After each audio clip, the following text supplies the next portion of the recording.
सुरची ने दरवाजा खोला, गोद में उठा लिया, मेरे लाल माफ करना, मैंने तुम्हें उस दिन बहुत मारा। ध्रुव कहते हैं मेरी मैया सच बात तो ये है, अगर तुम हमें न मारती तो शायद हमें भगवान के दर्शन भी नहीं होते। ध्रुव अपनी माता सुनीति के पास में गई है, देखा मां रो रो करके अंधी हो गई, तो हाथों से टटोल करके गोद में उठा लिया। कहा तुम्हें दर्शन हो गए भगवान के? जी भैया। बोले दर्शन मुझे भी करवाओ। ध्रुव ने उसी द्वादश मंत्र का जाप किया है, भगवान सामने पहुंच गए, दर्शन किए, सुनीत के नेत्र ठीक हो गए। महाराज उत्तानपाद ने ध्रुव को राजा बनाया है, दोनों रानियों को साथ में लिया, ये वहां से जंगल में भजन करने चले गए। ध्रुव जब राजा बने, इनके जो भाई थे छोटे उत्तम, इन्हें यक्षों ने मार दिया।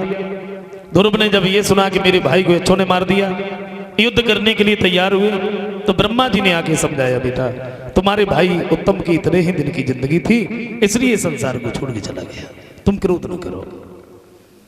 ध्रुव ने कुछ दिनों तक राज्य किया, उसके बाद अपने पुत्र उत्कल को राज्य दिया। ये उसी लोग को जाते हैं जो भगवान ने दिया था। श्री सुखदेव जी समझाते हैं कि राजन छोटी सी उम्र में कठोर तप करने के बाद ध्रुव ने भगवान को पा लिया, गोद में बैठने के लिए जगह मिली। ये भी कहते हैं कि ध्रुव में कोई शक्ति नहीं थी, इतनी जल्दी भगवान के दर्शन कर लेते, ये शक्ति उनकी मां की थी।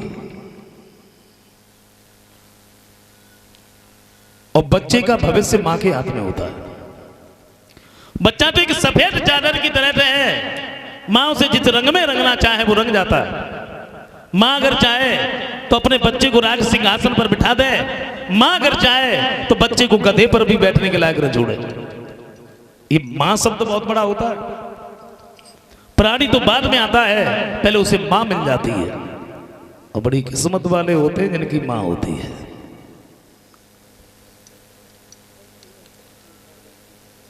समझाए?